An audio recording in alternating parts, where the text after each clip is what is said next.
No.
Okay. Okay, we've restarted the recording. Okay. Good afternoon, everyone. This is a meeting of the 95 Lawrence Road Task Force and Evaluation Committee. The meeting is being recorded. Our whole committee is here. We are hoping that Becky Slick will be able to join us. And I think that will be it for today. On our agenda, oh wait, no, Jan isn't here. That's right. All right. Let's wait another minute to see if we get Jan here. Didn't Jan say she was taking a trip somewhere, that she wasn't going to be here? Friday, she's leaving Friday. Oh, that's right. Yeah. Maybe I'll be on the road on Friday as well.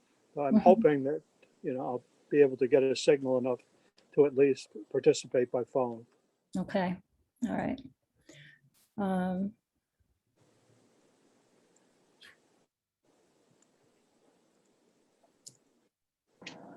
We can actually just go down to our second item on the agenda first, in case, Harry, you have any news. I do not.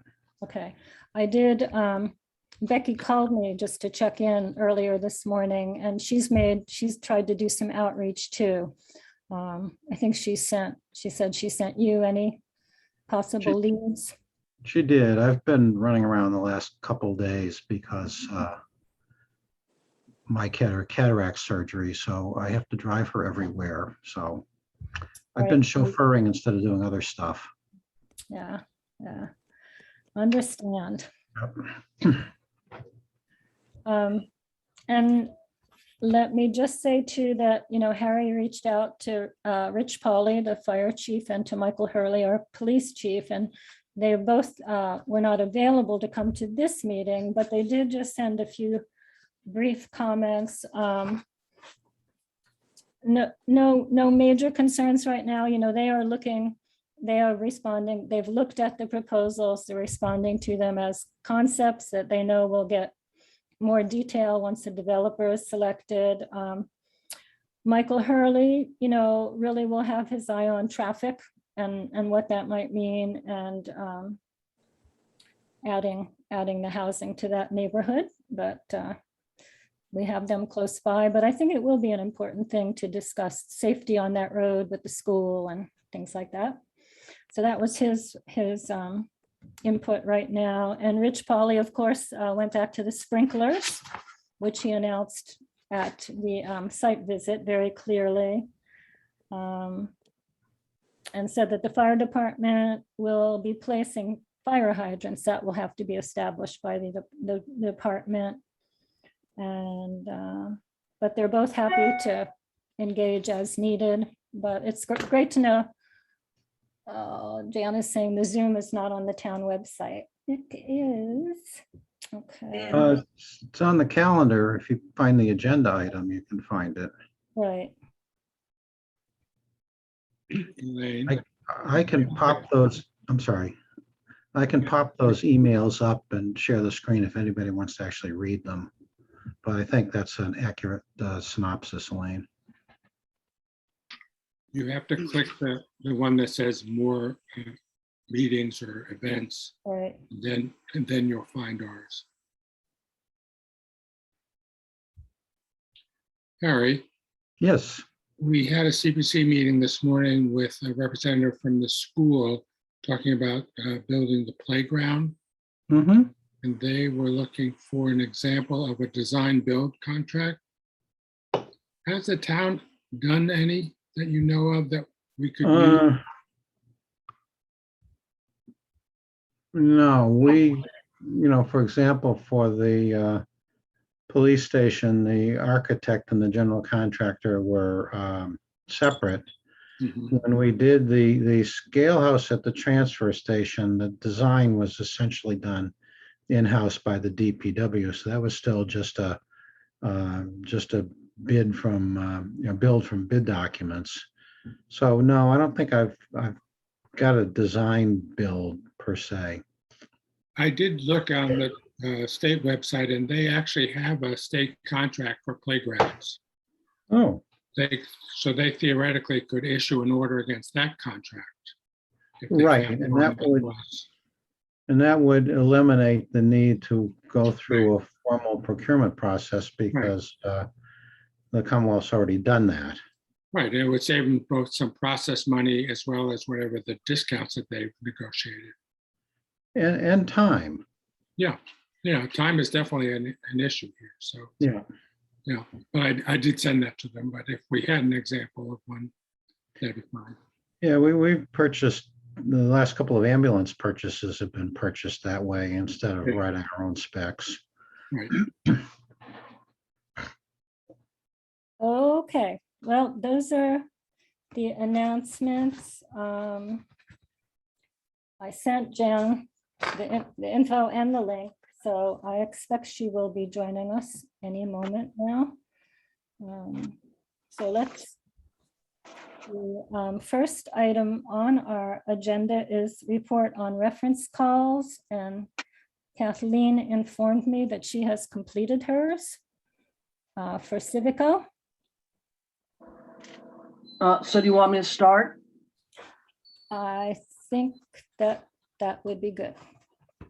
Okay, so just to preface this briefly to the committee, I called 3 references for the developer known as Civico and spoke to 3 town planners, one for Worcester, one for Sherburne, Massachusetts, and the other for Lincoln.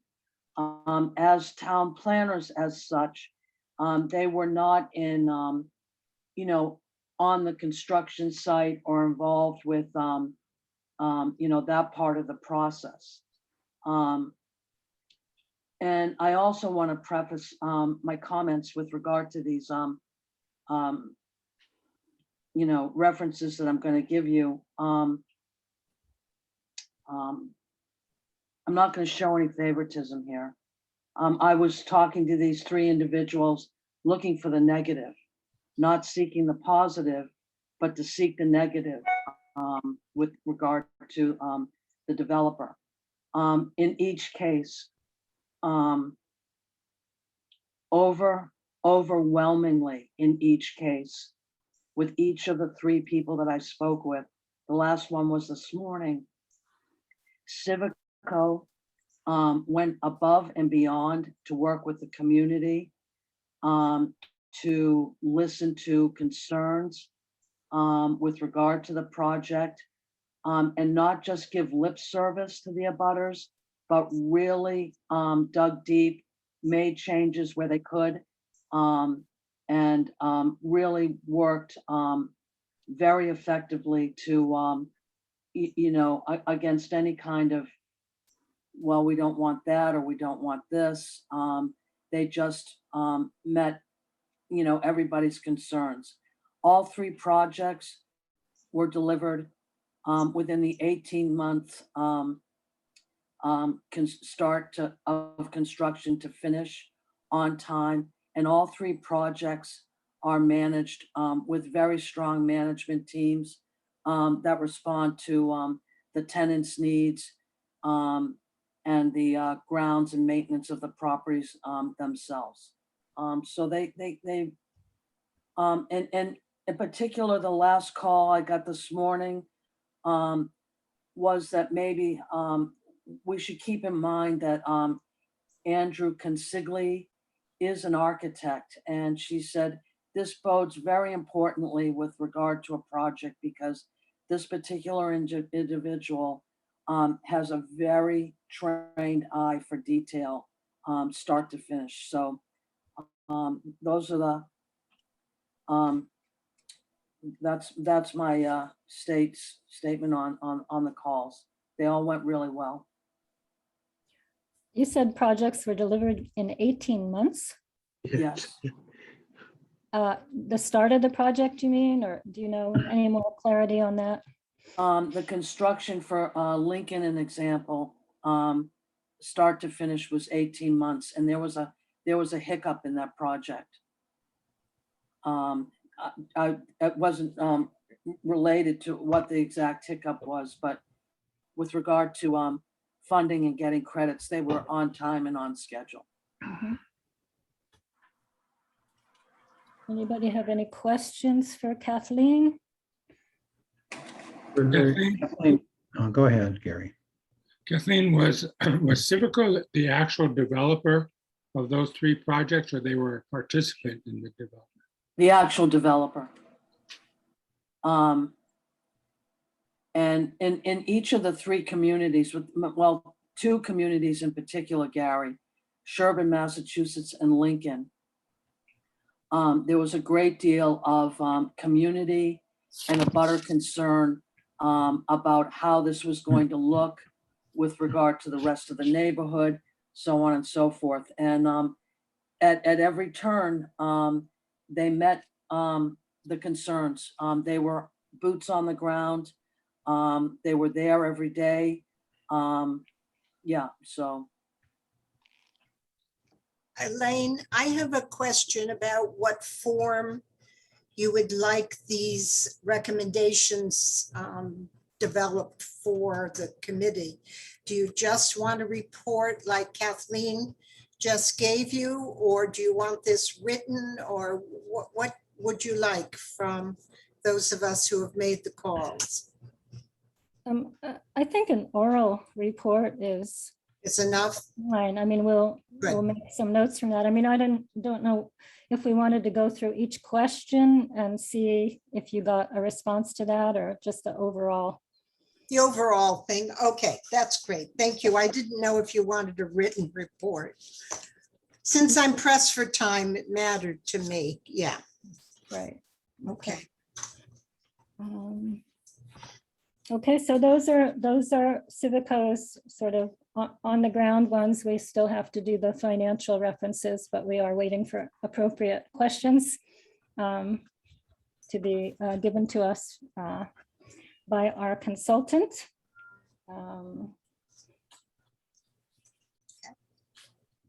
Kathleen, did they mention the management companies? I think we found from their proposal, Wingate was one or two of the management companies. Yeah, Wingate was mentioned, but all three of the people that I spoke to, Worcester, Sherburne, and Lincoln, while they didn't mention a specific management company, they felt that the management company that Civico had in place for each of these three developments was a good partner and very responsive with regard to the tenants' needs and the property itself. I think there might be little differences because I think that Lincoln, that's only 25% affordable. Right. Right, and the other two, one is the tiny house village, that's all basically all affordable, but it's a sort of different community. And the other one you spoke to was the 55 plus community, I think, right? Which is not Right. necessarily affordable, but I'm sure there's some crossovers there with management. Jim? Kathleen, did you have an opportunity to talk to them at all about finance sources for the project? Jim, that's we're doing that separately. Yeah, no, Jim, that wasn't in my conversation. And again, I'm gonna restate that I was talking to the town planners for 3 separate towns. Okay. So they wouldn't have been privy to that information anyway. Okay. Yeah, Jim, Laura Schufeld is supposed to give us some sample questions for calling the financial references. So we still have that to do. All right. Okay. I just Anybody else have any questions?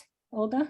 Oh, well, I did want to know who the contractor was for these projects. When it was done in 18 months, was that including all the preparation, the permitting and all that, or?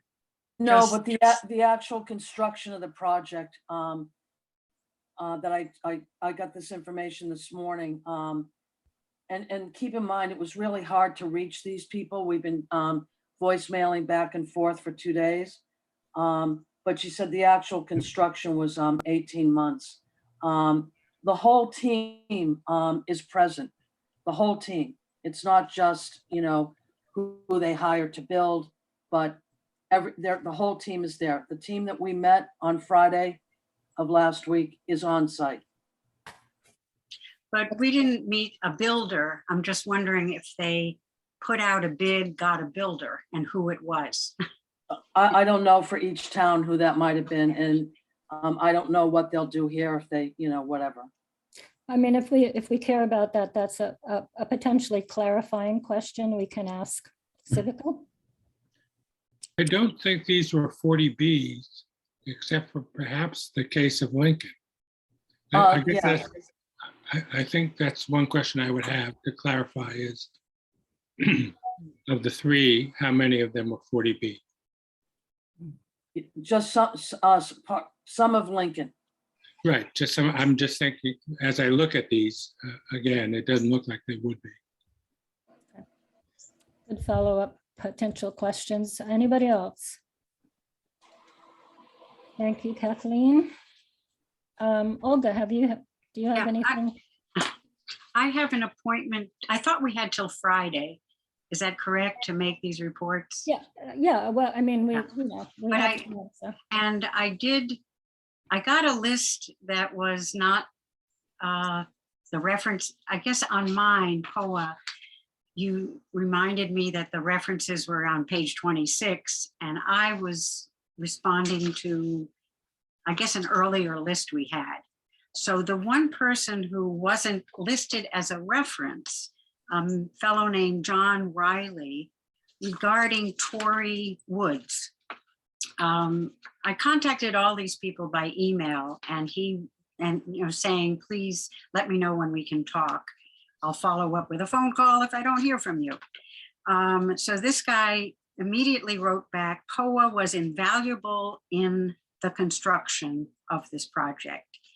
Today we talked, and he said he is from the South Suburban Affordable Housing in Weymouth, but he's no longer with that group. He's on the Conservation Committee in Weymouth. but he said it went very well. And they were happy with the performance and all those questions we asked. In POA's proposal, they say this was a very contentious project, which took 3 years. And so I said I wanted to contentious permitting process. And he said the neighbors were complaining. It was the usual water, traffic, whatever, but they put in retention ponds and that made everybody happy, but it took a long time. Apparently, they didn't have funding and the town pulled away their funding because of the abutter problem. But POA came and resolved everything. They had no money and POA provided the funding. I don't know what that means exactly, but they saved the day, apparently. And as far as going to the ZBA, they had an attorney, not the developer, do that, an attorney named Roger Mervis from either Newton or Wellesley. And that's how they dealt with the ZBA. And I think the town asked for sidewalks and they gave them to him. And he also said I would give them an A. So that's, I'm expecting a few more calls. Okay, Any questions? no, thank you for getting that started and we'll look forward to hearing. I was really shocked when Kathleen told me she reached everybody, which was great because I remember doing this when we were building the new library, calling people, and it could go on for a few days. Mhm. I got 2 out of 3 in front of me. That's not too bad. All right, let's go to Jan for the community builders. Right. Nokichoke, where most of us went and visited. I spoke with the person in Nokichoke who he had a strong accent. So for a while it took a bit for me to understand him. But he was the architect, but he's a consultant to the Affordable Housing Trust in the community. So he had an interesting perspective. And in fact, he said that the town had owned the land and had an awful lot of trouble with abutters. And so they actually gave the land to the Affordable Trust in Westport. And they were the ones who dealt with community builders to do the whole thing. So he was in the middle of it all, he said, and very satisfied. Another interesting thing was they didn't have to do a 40B because they did an overlay zoning project, which again, because it was so contentious, that was the only, they couldn't go on with a 40B. They had to do this special way. And interestingly too, they were the only people who bid on the project. So they got the project, but they were the only ones who put in a bid. I'm not sure just what that means. He said that they certainly did engage with the abutters and that they were collaborative. He said they have a great deal of experience managing, and so they always have had good management there. There was nothing he would change offhand. They did also another interesting thing. They had trouble getting the number of units for affordability down. So by having the Community Preservation Committee give them $250,000, they could take 5 units that would be now tax credit available for them. And that solved one of their problems so that they could have more affordable units. There was water problems after the site work, so they worked on that right from the beginning. So all in all, you know, he talked a long time. We had 2 phone calls. So it was very comprehensive. The other call was to a woman in Boston, Jessica Boatwright, who is the Deputy Director of the Housing Development Division. So she's a state employee or a city one, and very knowledgeable. She said that, let's see, the biggest thing about these developers is that they choose excellent managers. Since she's in charge of management, she said that makes a big difference. She said we're a small number of people, and it's very important to run these properties properly. And the community builders always pick excellent managers. They have a lot of experience. She said they've done lots and lots and lots of housing in Boston. And if people hadn't been satisfied with them, they wouldn't keep getting these contracts. So she felt that was proof. She said they're a highly professional team with a ton of experience. The insides, these are 2 huge buildings, AO Flats and the Clarion. They're 2 very, very large single buildings that house these 2 properties in Boston. And she said the insides are beautiful. The recreation room, you know, the room where people gather, is very friendly and well decorated, lots of details. Again, no 40B. So in both my projects, there was no 40B to see how that went. In Boston, it's lots and lots of regulations and all kinds of boards you have to go and see, but there's no zoning board of appeals. She said they went through all the hoops. They always do. They know how to do it. There was no CPA money involved because Boston didn't have a CPA when these projects were built. So they did not go into that fund. And when I said, would you recommend this developer and hire them again? She said, yeah, we always do. So, you know, these things are skewed in one sense that the developers pick who they want us to call and talk with. And so obviously they're going to pick people who they think will give them a good review. But, you know, both these people sounded quite sincere.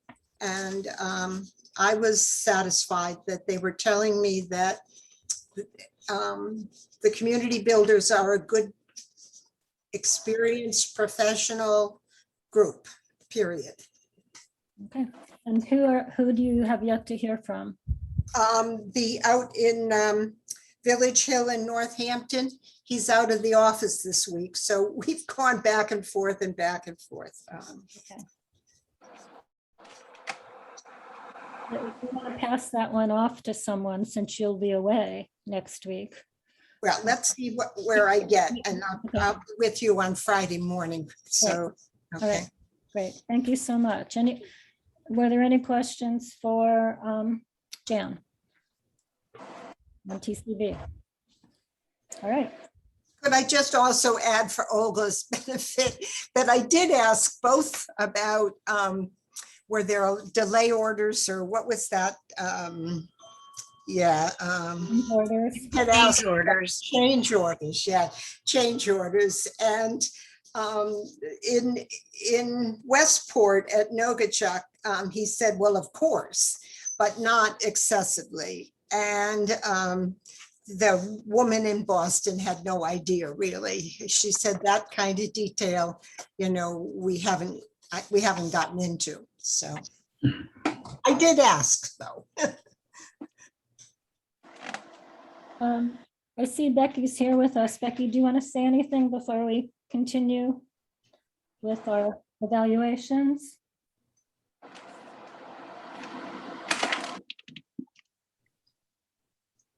I'll take that as a no.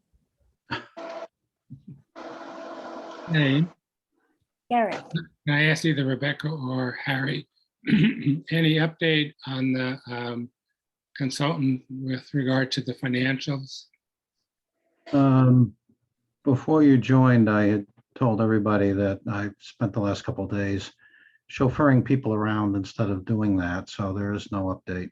Okay, and Rebecca had told me that she has reached out to some folks in Western Mass and another contact maybe closer Yeah, to home, which she'll share with Harry. And she did do that. That was today. Okay, well, let's get to our score sheets, evaluation sheets. Jim, the thing we decided last meeting was that we would just stick with the unacceptable, advantageous, and highly advantageous categories. We would not assign any numbers. And we would use U for unacceptable, and A for advantageous, and H for highly advantageous. I'm not sure we all got that, but that was the suggestion I that didn't get that. I used when I was going through. And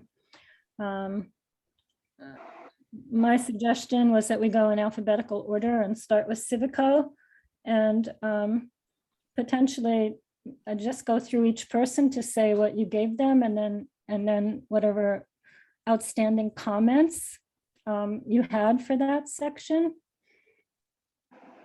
So if we're looking at Civico, the first category is developer experience and capacity of the team.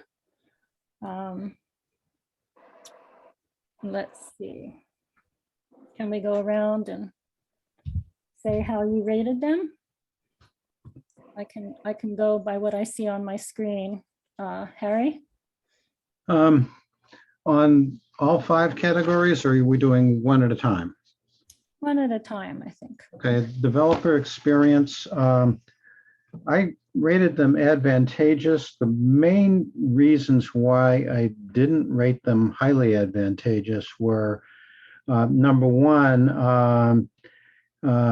identifying 2 or more projects made them advantageous, 4 or more projects made them highly advantageous. And they only listed a project in Lincoln and a project in Reading as specifically meeting that part of the criteria. The other thing is they're a relatively new organization. I think Civico was founded 6 years ago, so they don't have as much of a track record as the other 2. So that's where I came down on developer experience and capacity. Kathleen? Yes, I rated them A, advantageous. Olga? Oops, I'm sorry. Go ahead, Kathleen. No, that's it, yeah. Olga? Also advantageous, Mhm. just advantageous. Jim, did you get around to doing? Yeah, no, I did that. And I said advantageous as well, primarily because of the limited number of projects that they had, as well as that they hadn't identified a management company yet. They didn't have to identify a management company, but that's an issue that's maybe a little less certain. Jay? You're muted. hey, we can't hear you. I rated them advantageous as well. They didn't check all the boxes to be highly advantageous, although I think any of these people could probably put together a financial package to do the project. but they do look a little bit thin on top. They don't seem to have much of an organization. It's just these 2 or 3 guys who remarkably put together these developments. So that's why I did that. Gary? I also gave them A for this, all the reasons that others have cited.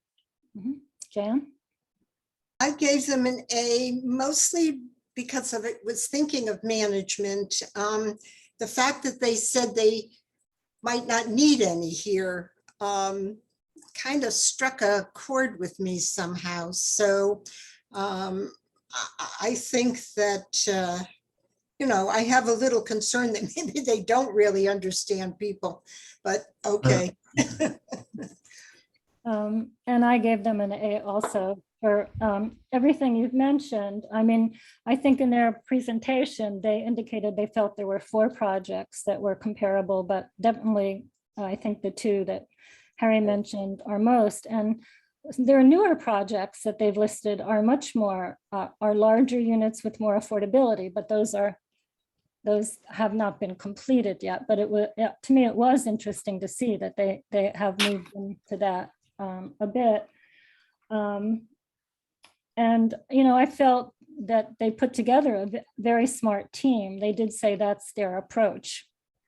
As a small organization, they put together a team. So I was impressed with the team they put together, but at the same time, I felt the advantageous category was the most appropriate for them. And I am concerned, they are really giving us a different model, which is where they feel that management isn't quite as critical, but I'm just not sure that that's true. Okay, how about affordability? Elaine, Gary, yes, any other comments? did you not say at the beginning that we were taking each one at a time, demonstrated, then experience, and then property management? Or are we taking all of those as one? Typical. Well, if you read the full RFP criteria, management is mentioned in that first. No, I'm just asking the question, what are we, when we gave them an A, was it for the first bullet or Yes, for all 5 bullets? No, just for the first bullet. Just for the So the first one. next one would be property management, wouldn't it? No, No, it's affordability. affordability. The big. So all of the ones within the category. So Yes, I did want to raise the issue with regard to both property management experience and marketing success. I don't know that we know that from the proposal that they've given us. I gave them a lower mark on those 2. So I don't know if are we just giving them 1 grade for the whole section? Yes. Yes, I believe we are. Weighting it to. Okay. Yeah. I mean, the advantageous category is more they hit most of the points, but not all of them. And so I think that was appropriate for them. Yeah. Affordability, Harry? I'm not quite sure that I understand the criteria. 'Cause it seemed to me that they had, oops, looking at the wrong sheet, sorry. Let's go back to Civico. Yeah, I think that their breakdown had 70% affordable to 80% AMI. There's some targeted at or below 50%, but they didn't meet the 85% affordable to AMI or below. right. So I gave them an A on that, not an HA. Kathleen? Yes, I agree with Harry. Again, this was explained to us during their presentation, and the reason that they did what they did there with regard to the AMI. And I'm not in disagreement with the figures that they presented. I do see the point that they were making in that part of their presentation. But again, with Harry, I'm going to give them an A. Yeah, and if I may, Elaine, that's not to minimize the need for housing for people above AMA, above 80% AMA. I think Nantucket does up to 200% of AMA as part of its That's house. correct. AMI. AMI, I'm sorry, AMA is something different. And that is an area where I think, we need to do work, but that's not what this proposal asked for, this RFP asked for. May I make a correction, Harry, on your numbers? Okay, You said 70%. I think 27 units is 60%, not 70%, in which case it would have to be in the unacceptable category. As much as I love this project, I do not think they have met the 70% affordable to 80%, because they have 27 units and only 4 at 30%. And then they have 23 at 80%. That makes 27 out of 46. And my math's not great, but I think that's 60%. Am I wrong? well, let's see. I'd have to go back and if you give me a second, I'll do it. Yeah, So we please. have 46 units. 27 of 46. I'm gonna do it a little differently because that's what I do. I think it's 29. No, it's more than that, actually. Well, let's see, there are 13 that are above 80%. No, There are, oh, yeah. Oh, I right. lost 6. I'm sorry. I didn't Yeah, see. the 3-bedroom. so I Yeah, have 71.75% at Yeah, 80% or below. I'm sorry. I missed the bottom 6. I wasn't counting that. Please forgive me. I'm Not a so problem. delighted. I'm delighted to find that they have met the requirement. Okay, Olga, I think we're to you. Okay, I gave them a 3 because their 110% was more than any other proposal had done.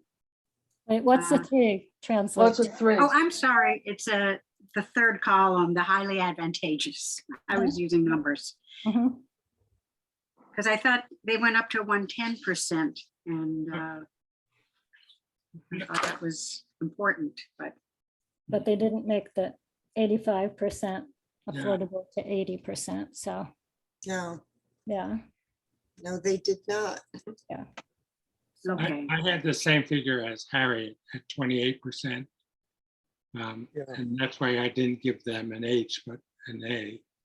So they didn't meet the first criteria of the H, which is 85% at 80%. Right. Okay.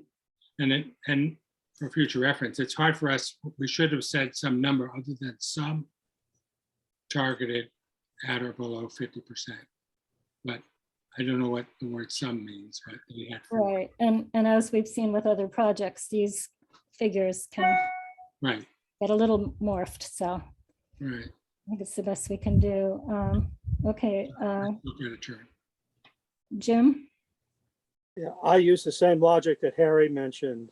So I came up with an A, but then I kind of like to look at those numbers again. Whether I'll change my mind and make it A+, I don't know. Mhm. Jay? Jay, you rating for affordability?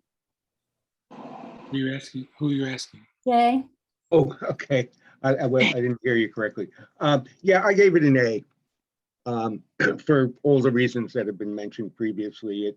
The numbers to me were not highly advantageous, definitely. Gary, did you already tell us? Yes, I did an A as well. Okay, and Jan? I gave it an A-, and that really is because of the very, very few units that are truly affordable for people who don't have very much money. And there's just, I think I love that we could build so-called workforce housing and so forth. but I think that's another project for another time.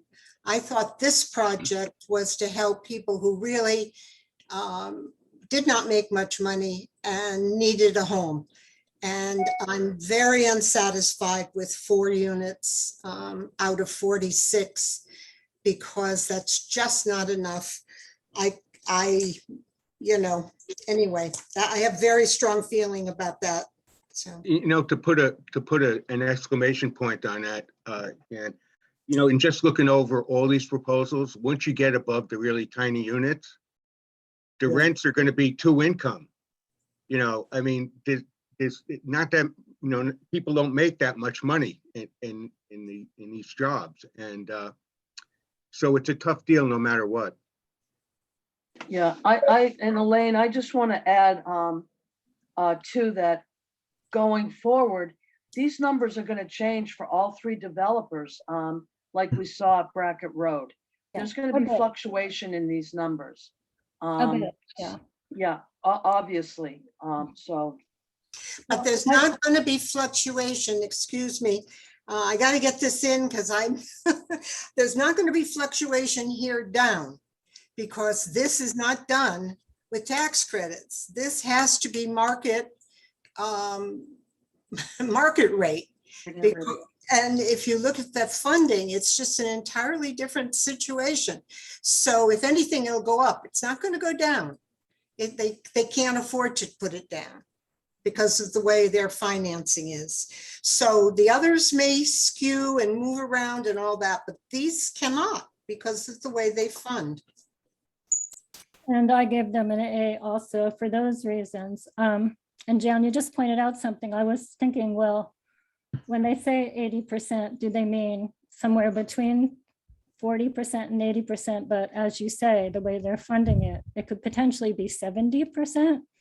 But I don't think anything below that. And as much as we did want a handful to potentially go higher, I think we wanted more than a handful at the lower rate. So I gave them an A for advantageous also. We're going to go backwards this time in a different order for site design. We'll start with Jan. Before we leave that, Elaine, I kind of lost count of how many people said what here. Well, Are they all advantageous, or is there a highly advantageous in the mix or not? No. Olga had a I'd say high. highly, but you've convinced me that I wasn't reading the percentages correctly. So Okay. you can make it a 2+. Well, do we want pluses or minuses? So do all 8 of us rank it as advantageous? Is that, am I hearing that? except for Jan. For the sake of consistency, I think we only have 3 grades. Right. Correct me if I'm wrong, Elaine. Yeah. You either give it an A, an H, or a U. Yep. There's no. I'm going to plus give or it a minus. U. I'm going to give it a U. My A- goes to a U, in my opinion, for our project. Okay. I just want to make sure I understand what we've done so far. Okay, Site design. okay. Site design. Me, I have to go first. Let's see. There's still the problem with the water tower road. I heard them say that they thought that the access for anyone interested in working on the water tower, they could use the road that Civico built, rather than change how they had laid the houses out. I thought maybe in answer to the question, they would have accommodated the access road, but they said no, that they would do it that way. So that's a bit of a problem, possibly. I loved the site design. To me, it's the greenest, it's the most attractive. I like the footprint of that manor house, the way they have 2 doors in the front and a door on each side so that you get that mix. I just love the family units. those 3-bedroom ones, the little cottages in the back, that's just loaded with charm. So I like the one way, or not the one way, but the being able to go all the way around the property with the road instead of have 2 dead ends. I prefer that layout. You know, all those things seemed really, really good to me. So I gave it an H. Gary? I like the design as well. So I'm reading the criteria just at face value. It says proposal meets or exceeds all the criteria. And there were a few of them, underground utilities, snow removal, which are, I think, relatively minor with regard to their site design, but they didn't meet those criteria. So if you take it at face value, although I was torn between an H and an A for them, a literal reading of it says I have to give them an A because they meet almost, but not all of the criteria. I think some of those things, I mean, I don't think the snow thing is a major one. I was assuming they all had underground utilities, but I don't know, was that stated anywhere? And if we didn't I ask. only saw it in one proposal, Elaine. I didn't see any mention of it in Civicos. It may have been there, but I didn't see it. Okay. So But the snow removal, I actually looked for, and they didn't. You're right. It's a minor thing, but again, our criteria says meets all. Mhm. So that's why I was torn between how to grade that. I like, Jan really liked the design part of it. I did have concerns about the water tower issue, but at net, I would say I gave them an A. Okay. So, okay, Jay? I gave him an A minus. I don't like the parallel parking along the street. It's an accident waiting to happen. I don't like the way they use the site. They use the easement for the water tower, which is still questionable whether they can even do that. That's where you get a lot of that green, Jan. It's from using the other side of the water, using the water tower. That frees up other parts of the site. And it's a nice trick, but I don't think it's going to fly. And also, I don't like how the water tower becomes like the focal point of the entire project. Right on the corner, they emphasize where it is. So I gave it an A minus. I mean, they met a lot of the criteria, so I wasn't going to give it a U. Okay, Jim? I gave it an A, primarily because I felt that there are issues about the road and the impact on the water tower, but also in just looking at the drawings, it looks like that there appears to be less of a buffer in the back of the property, adjacent to the neighboring properties. But I think it does meet most of the criteria, and that's why I would say an A. Olga? I would agree with a lot of what Jay said. As for the buffer, I think they didn't draw the boundary correctly. So there is more area behind the building setback near the water tower. But I found the placement so cookie cutter. I like the design of the buildings themselves, but to repeat them over and over, to me is boring, and I didn't like that. And there's no community building, is that correct? There's not one in the proposal, no. Yeah, so that's missing from the I think plan, there although is. there's something, maybe it's the ball field. I don't know, something at the There's back a of the ball. community building because there has to be, because they've got the washing machines in it. They Not don't they have do? separate, Not Civico. I don't think so. Yeah, there's no indication about that. but that's what they said when they talked about it. that they had washing machines in that building that's sort of at the top of the ball field. Right. Or is that a ball field thing? No, that's their community building? That's their community building with washing machines. I don't know how much space for community it has, but they, you know, me, when that was a big thing about washing hookups. And they do not have individual washers and dryers. They have a building with washers. Did other people hear that during the presentation? I might have been concentrating on letting somebody in, but I didn't hear any of that in their presentation. It was right at the end of it, Ah, not the beginning, at the end. hmm. You can check on it. I know it for sure. That's right, we can listen to it again. Oh, okay. Yep. Mhm. So, did we just do Olga and you said, Yeah, an A. okay, Kathleen? Okay, I gave them a highly advantageous. I liked the way they used the site. And I liked their proposal for density on the property, probably the best.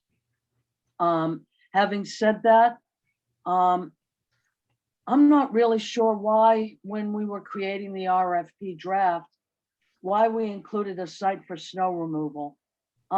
With climate change, I can't remember the last time the town of Wellfleet had anything plowable. I can't. I've used, 2015. that's correct, right? So, I mean, I just see that, Texas. Huh? I just, if Think I could, Texas. They had Uh, snow. Yeah, if I my- could just finish, I'll just say that that's not real, a make or break deal for me. I felt that,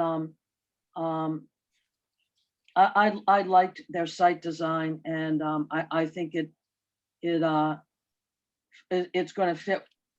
If they're chosen, it would fit well with the rural keeping of what we see on Long Pond Road. Okay. So I gave them a highly advantageous. Okay.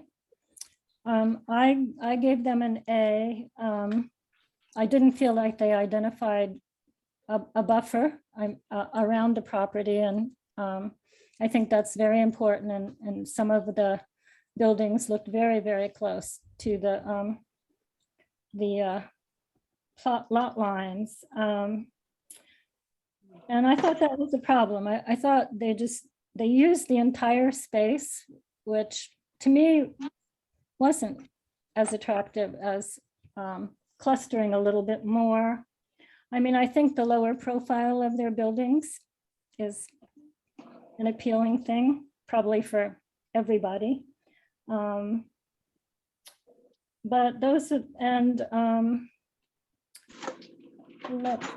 I agreed, I think it was Jay that said that they sort of have the water tower as a focal point for a lot of the homes. You're sort of staring out at it, which I saw right away when I looked at that. But, you know, but I actually thought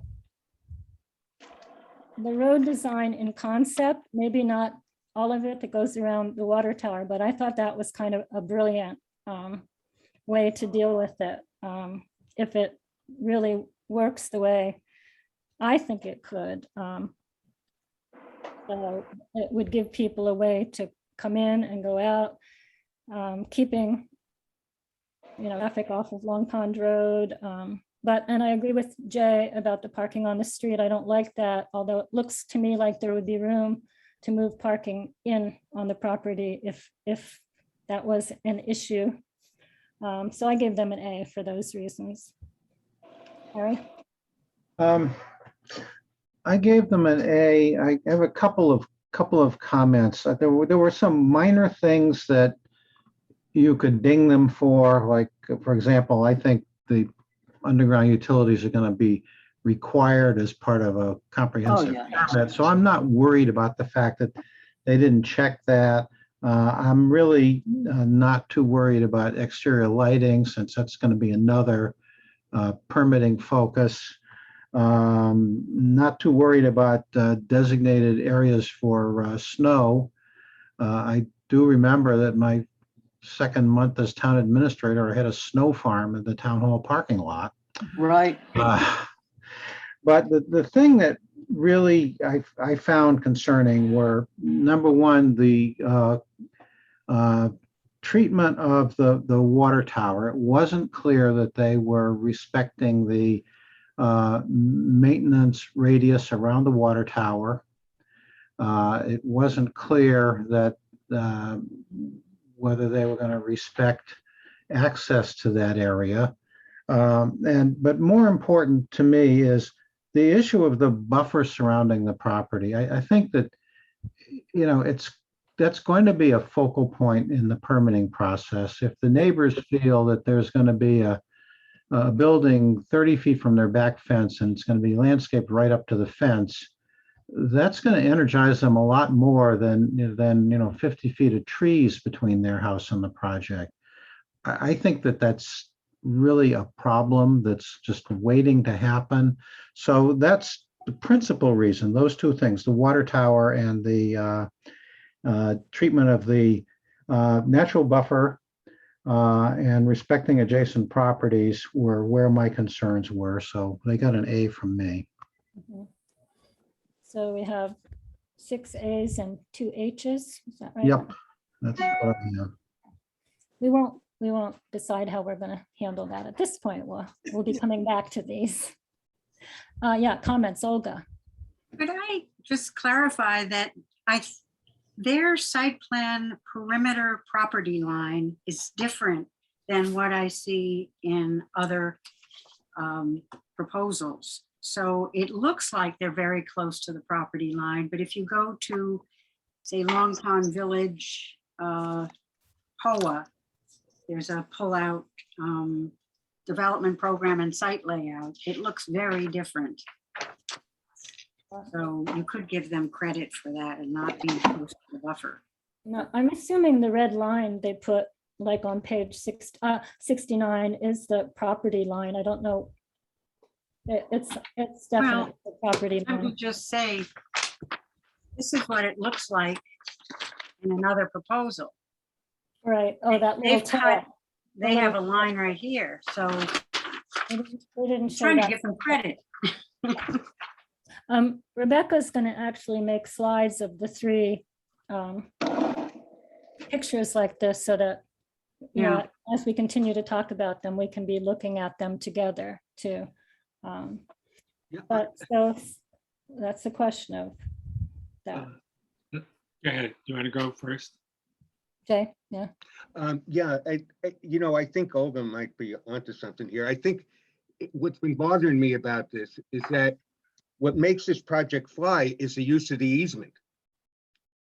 And if they can't use the easement, this isn't going to happen. I mean, it could happen, but they'd have to be asking the ZBA for a hell of a lot in terms of setback. So it worries me a little bit. It's a concern. Mhm. And I wish there's some way we could resolve it. Is there anybody working for us who can give us a definitive call on this? Well, there's probably people we can talk to, but Hey, Jim, your consultant already gave an opinion on this, didn't he? yeah, Yeah. Jay, I'm questioning, when you say easement, what are you referring to? The main site plan of this property, which I don't have a copy in front of me, has like a 30 or 40-foot easement. Meaning there's 2 lines that break up our site, solid lines on the survey, and that usually means that it's an easement and you can't go over it. Harry could comment on this, right? Well, and I guess it depends on what the water department's expectations are for that site. If they feel that they need exclusive use of that, that's kind of the end of the discussion. Right. I got the impression, and again, from was that what was necessary was unfettered access to the radius around the water tower, inside that radius to do maintenance and testing and painting and Right. stuff like that. And the ability to get there in a way that wasn't overly burdensome. It didn't seem like it mattered too much what way it was, as long as there was a way. Right, yeah, Right. I think that, who was it? It was Paul? Paul Millett? Millett. Well, Yeah, more he said he didn't see any red flags. He said Civico's was the most intrusive. But he also didn't say, he couldn't tell if they had left enough room, like for a truck and stuff like that.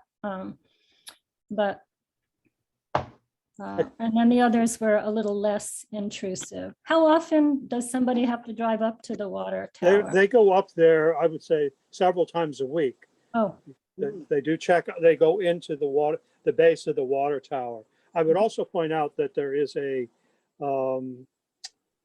generator there on site. So there's going to be noise from that, and there's a property, there is a property on the, to the right of the tank there that may be impacted by the traffic, as well as that they're cutting into the buffer that's there now, removing some of the cover, some of the trees. okay.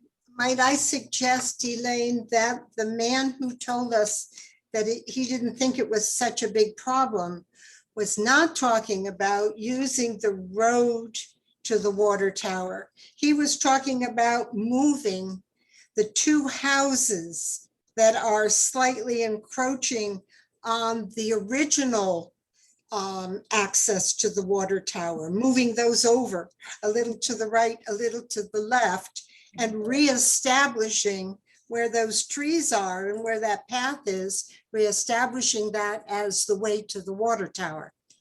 Right. That was why he thought it didn't make a big deal, but not because you could use the road. So those are two entirely different concepts. Any more comment then on the site design? One other comment, Elaine. I think, Olga is correct in terms that, in terms that these three proposals have the boundaries of the site quite different. And what's a little surprising to me is, they're all scaled plans done by architects or landscape architects or engineers, and that's a little troubling. I don't know which one is correct, but Is there a way we could, is there a way we could lay each one on top of the actual? Yeah, you can sort of tell by the curvature of Lawrence Road and how close it gets to the house down, opposite that fronts on Old Long Pond Road. The community builder one goes way down towards that house, but leaves it all green. Civicos and POAs don't go nearly that far. Elaine, I went back to my Bowler site plan from our feasibility study. Mm-hmm. And they gave us a plan of the property, and the one that comes closest to the boundary lines that Bowler gave us is Civico, not the other two. Right. I have it right here. Okay, well, we can. Multitudes of paperwork, but yes. Right, okay, yeah. Well, I think that's an issue we should clarify for the whole process, everyone.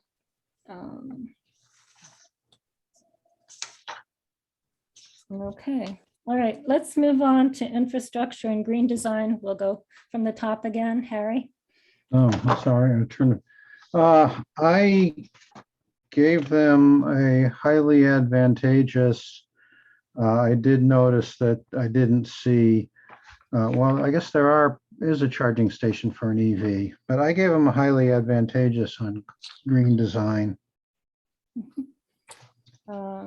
As did I.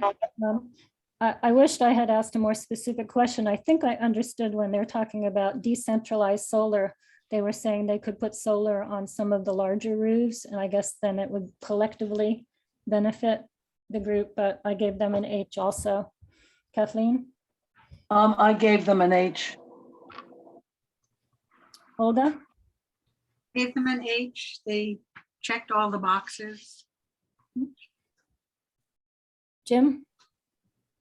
Well, I started with an A, but I guess I realized that, they don't have solar panels on the buildings.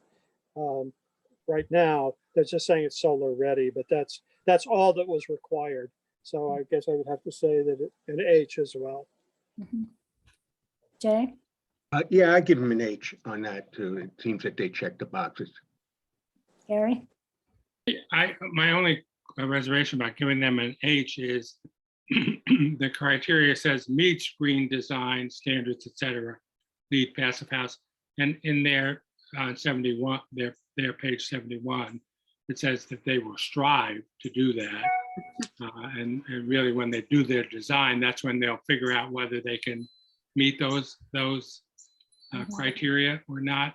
So if they have good intent, that's, I'm not being facetious, actually. I mean, if But you there's read it, then we'll try and do it, That's right. So if you say that, then I'm torn between an H and an A. So I'll give them an A for the sake of a strict reading of it, but I think they did have the intent. Jan? H. Mhm. I agree with you, Gary. I was, it wasn't as strong as one Yeah. would like to see, but it's hard to imagine such a firm at this point in the world would not want to do everything possible. Right, but I don't know how do we interpret, right, Right, for the sake right. of Yeah. evaluation, how do we interpret that? H minus.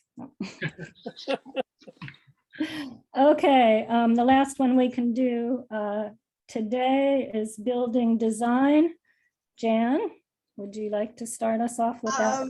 Yeah, well, right away for me, it was the no washers in the, different apartments, no hookups. So I took that as a negative.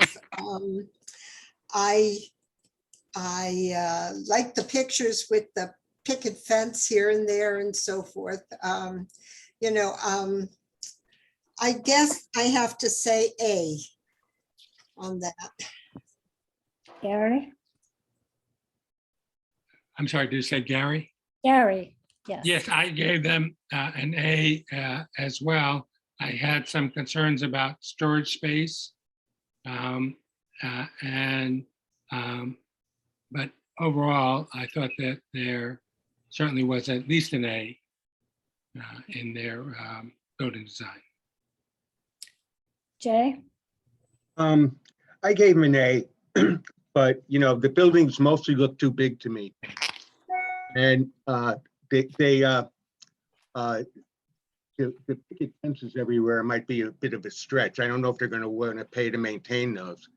But overall, I get this feeling that it's not all worked out with them, that there's a lot of this intent, but we don't really know. But I gave them an A anyway. Jim? I gave him an A, and primarily my concerns were similar. The lack of storage space, using that hallway or the stairwells for storage, I thought was a poor design. And I agree with Jan about the lack of laundry facilities, at least if not in the building, closer to the units. Could I go back and ask a question we've talked about before? When you look at their picture, which is on their page 69, they have that funny little building at the top of the ball field and center field. Mhm. But I didn't see any actual verbiage to it. Is that when they talk about community space, and is that?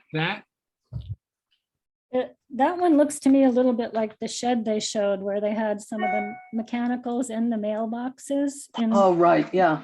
the landing. So is that the quote unquote community building? No, I don't think so. If you look on page 68, Yep, I'm looking. Yeah, yeah, instead of 69, it looks a little bit bigger, but I thought that was where they said they were putting the washers. And as I look at every single one of these rooms, room plans, the units, there are no hookups. So they must have a place. And that's the only one that's not spoken for, isn't it? The only build, I don't know. That is something I think we should check with them about, because to me, it makes a huge difference. The access to the water tower, and are they really going to ask the whole group to wash their clothes in one tiny little building up in the middle? Okay, we'll see what we can do about that. Olga. I noticed that there is no basement, and I'm wondering if, well, I have heard that the project in Eastham has had mold, and they have all slab on grade, from what I understand. So I think a basement might solve some of these problems. As I said before, I like the design of the unit as a whole, but to repeat it so many times, I think is boring. And I want to point this out. It lends itself to being modular construction. So someone could come in and just pile these modules up, and it would be cheap. It would be a cheap way to build. And I don't know if we want to go that way. Another thing is, I think, because I decided to look at this detail, we asked for wood shingles, and they are proposing composite for siding. And I personally, I just hate to see all this plastic looking like traditional housing. That's my personal taste. I think almost everybody put the composite. Yeah. It's everybody's composite, Olga. I know, but I don't know that that's the way to go. And if we're going to do composite, let's use it like it should be, not copy a traditional something. That's my. If you may recall, Olga, the buildings at the Canal Bluffs, those were composite. The siding that was used there. It's much more durable. No, it's true. Over the long term. I think But I'm talking about like cornices, and it's just a big piece of plastic on the side of the house. But So what grade did you give them, Olga? a 2. I'm sorry, an A. That's an A? Okay, thank you. Okay, Kathleen. Okay, so we're on building design. Yeah. And if I look at, my spreadsheet here, design appears incongruous with local designs. I couldn't say that here. Design reflects or complements local designs. I can say that here. Design proposal articulates a creative development vision. I'm going to give them an H. I really liked the plan. And I'm just going to go back quickly to cite something I saw 2 or 3 years ago with Ted Malone, and that was Stable Path off of Race Point Road in Provincetown. That to me was a neighborhood. And again, Olga, the buildings are almost exactly the same, but the entrances are staggered or the siding is different. But basically, it's it's a very dense development, but you feel like you're in a neighborhood. So I'm giving him an H. Okay, I gave them an A because I think one of the things in that category in the larger evaluation criteria was indoor community space and a space for a management office, and there was nothing like that. And I sort of agree with other people. I mean, the 3-bedroom cottages are adorable and they're different than the manor houses, but the manor houses look all the same. So I gave them an A. And Harry? Could I correct myself before I forget? I'm sorry. The units that are the cottages do have washers and dryers. Okay, So that's if what you I have if you have a 3-family, you get a washer and dryer hookup. I just wanted to make sure I corrected. Yeah, that. I thought that was the case, Jan. Yeah, for those 5 or 6 units, that's it. Yeah. I gave them an A. The current concerns I had were maximizing soundproofing between units, unknown. Height dimensions consistent with R1, unknown. It looks like at least one of them was maybe 30 feet tall, but I couldn't tell. But those are both kind of minor dings. Provides community space for residents, preferably with kitchen facilities. I think all of their space was outdoors, which, you know, today is wonderful. February 20th might be a little less wonderful. Includes office space for management. They basically eschewed on-site management. They didn't think it was necessary, and there isn't space for it. Was very difficult for me to figure out about laundry space and storage space. And so there were some definite deficiencies here. So I gave it an A. I possibly could have penalized them even beyond that, but I didn't. And basically, and I think some of this reflects the fact that this design is a little less further on in the planning process than the designs of the other 2 responding developers. This is a little more tentative, needs to be fleshed out. There are details we need to work on. And so as a result, it's kind of a young design, so I didn't really ding them for some of the small details, but I was concerned about community space, office space, storage space, stuff like that. So that's where I came down. I mean, I think the lack of those things, they didn't say, they weren't eschewing management, but they were questioning it because of the income mix that they put in there, seeing it more as like, you know, a commercial street Yeah. neighborhood Mhm. than ones with maybe some tenants that need a little more Help. assistance and help. So Yeah. it really is their different idea in a way that they've presented to us, which I think affects a lot of their design. Anyway, okay, that we've worked, we've been our first Phew. major pass through Civico. I know Kathleen, you have to leave at 2:30, but I would like, I'd love to finish these by Friday. Can we get started on POA? I have 7 more minutes. Well, Well, you'll go first on everything. Yeah, here we go. POA, give us your recommendations, Kathleen. That's an excellent suggestion. Start me off. Okay. Developer experience. experience. I gave them an H. Okay, how about affordability, I gave them an H. site design, I gave them an A. infrastructure and green design, Gave them an H. and building design? Gave them an A. It's 100% of what I did, but let's see what everybody else did. Thank you, Kathleen.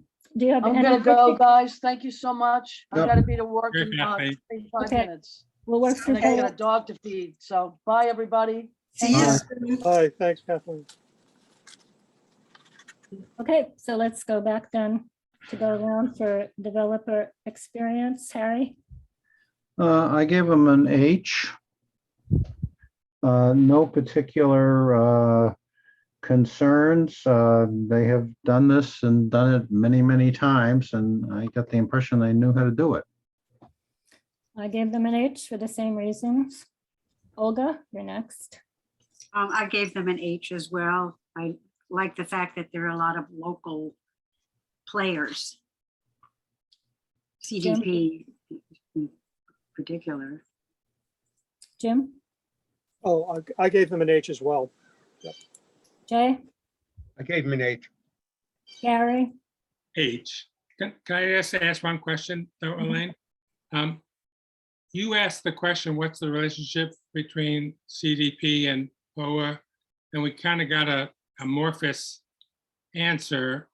And if going forward, we could clarify, is there a shared ownership? Who's the primary, and when does CDP actually get involved? It would help me to better understand this, but I don't have any problem giving them an H for this. Right. I mean, the shared ownership question was, I should have asked that specifically. I mean, Yes. obviously CDP is involved right now. Right, but Based on the photos on their proposal, and they're involved with supposedly doing the answer they gave us, Elaine, was that CDP was going to be the lead on the zoning permitting, permit, and the lottery. I don't know if that would be honestly, I don't know that would be a good thing, but they obviously have a tremendous amount of experience in 40B. Yeah, and also the lottery. So anyway, I just make the point that with respect to capacity and team, I'd like clarification of roles and ownership responsibilities. I think, Gary, a couple of things. I think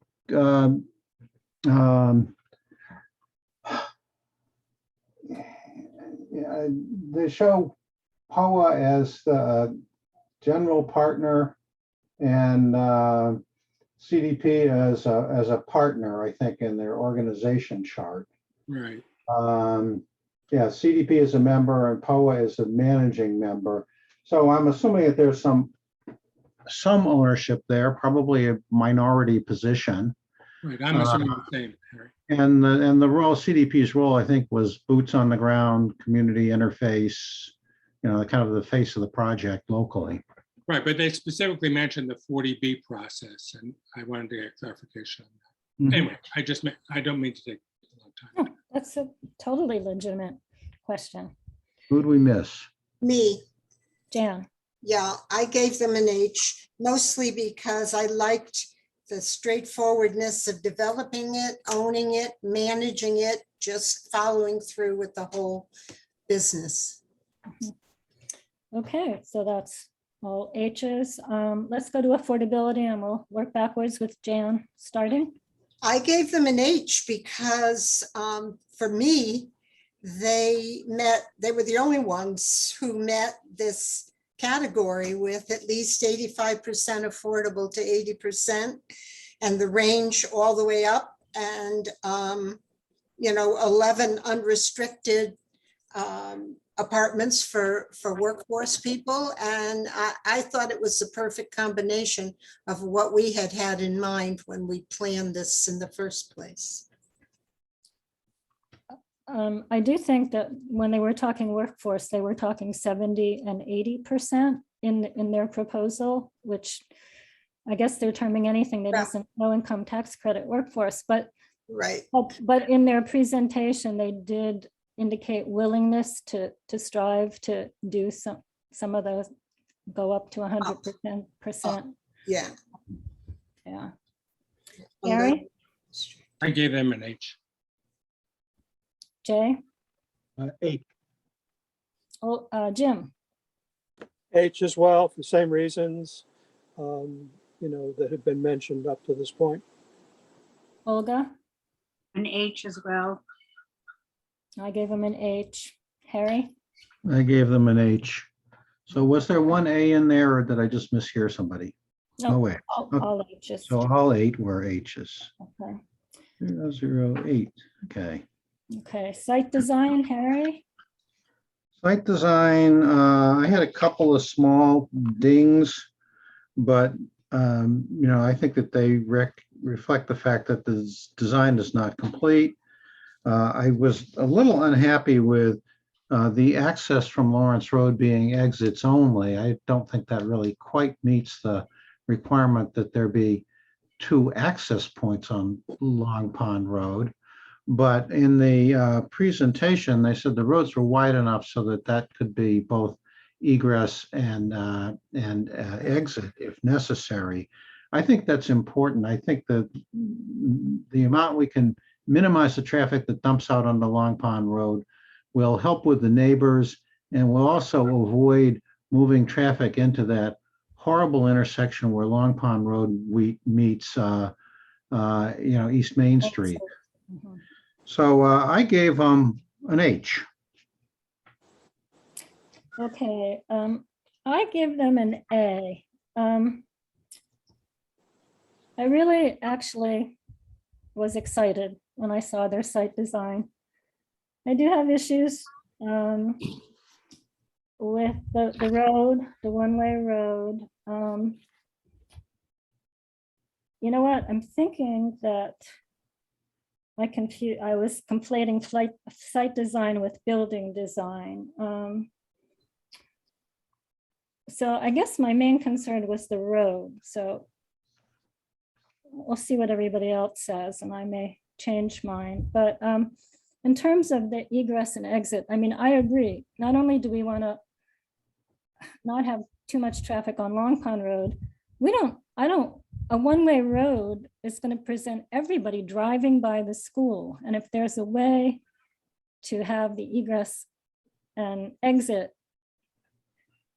That would be good. it just keeps people from having to constantly drive by the school. And I think as much as possible, the people at the upper part can drive right out to the light and really don't have to bother the school at all. So I do think that road is really critical, but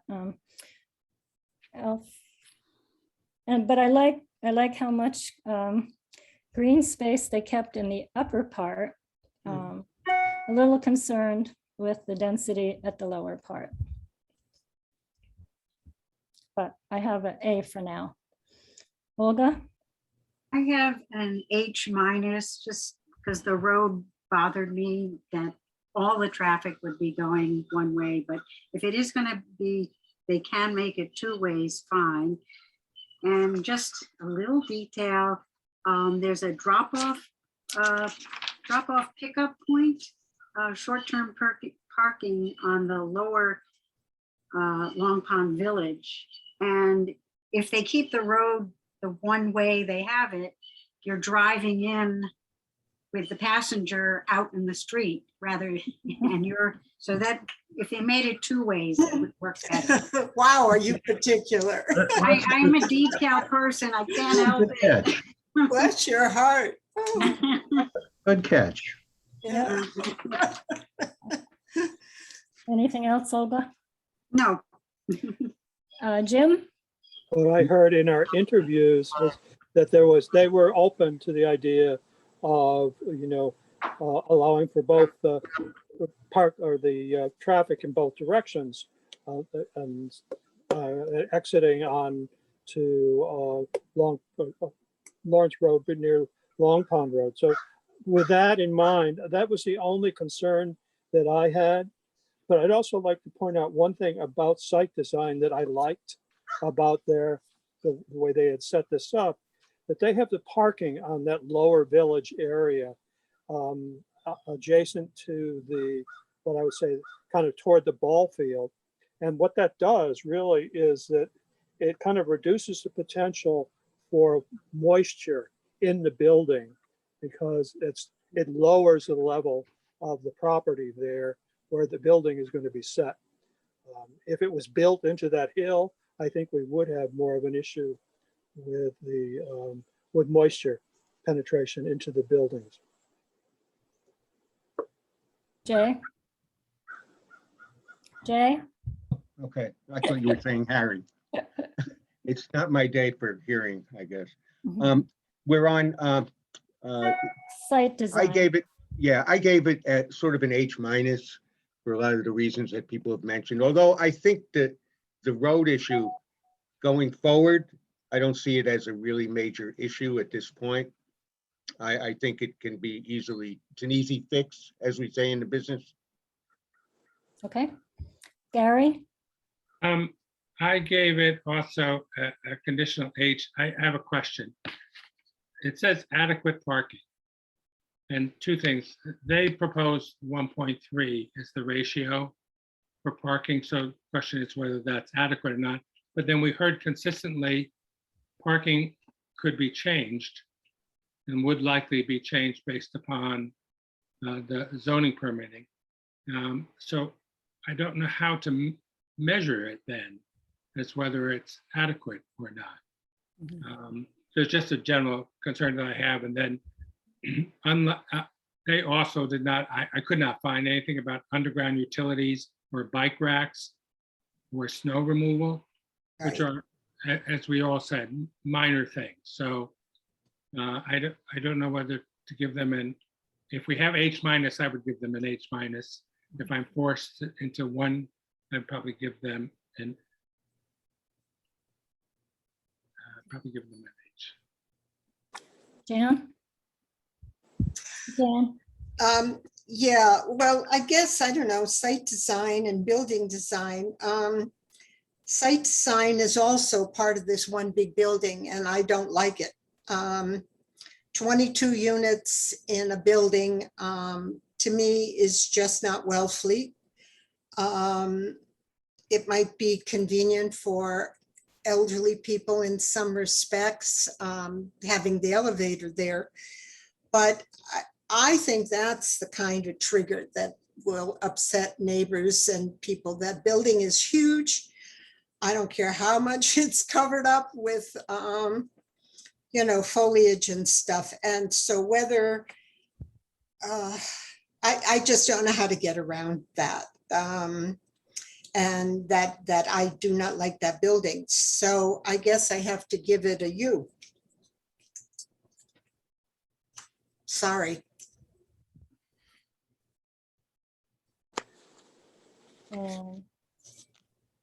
Okay, just one other thing I noticed in their rendering, which I'm sure could be changed, is in the upper village, there are no sidewalks. They show people walking in the street.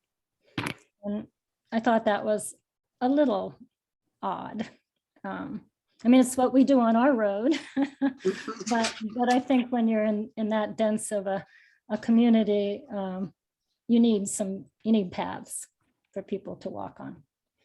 So that's what we have for that right now. I'll stick with my A for now instead of changing to an H, but Who else is well, sidewalks? Could I, and Harry, I think I had given you an H, a qualified H, and maybe I would give it an A if I had to on balance. So I would change mine to an A.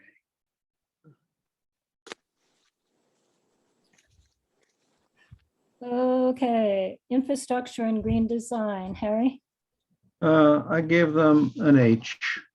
I think this is the easiest category for all of these Yes. developers to meet. Yeah. Yes. I gave them an H too. I love what they're doing. I just think in this day and age, go for it. Do everything you possibly can. So I think they're the only ones that really made it clear what they were going to do, and they have qualified, certified people on their team. I really, really liked that about this project. Me too. Olga? For the sake of argument, did anyone give them other than an H? But we'll get comments too as we go around. Okay, I'm sorry. Olga? Gave them an H as well. Maybe they'll even make money with the PV. Jim?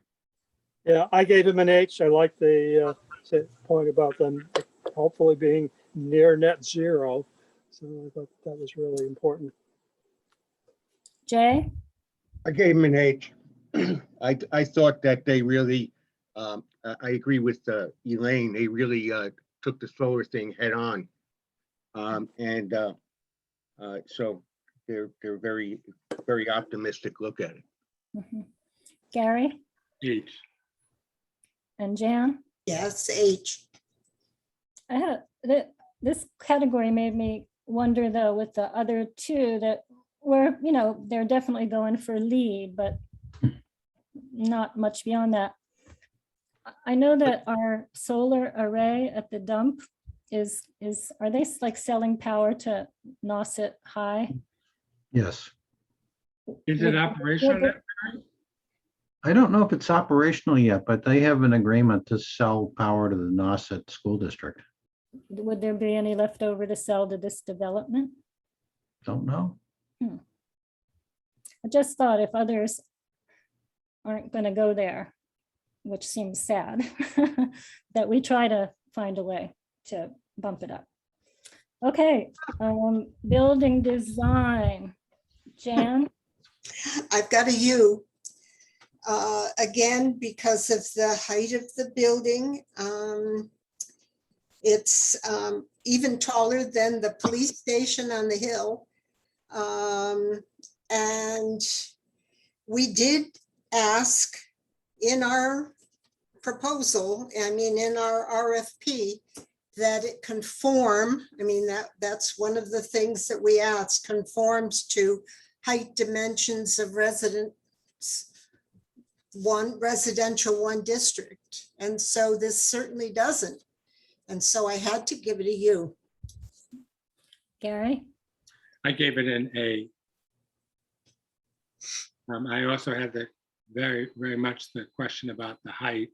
And when we had the presentations, we saw that was 41 feet,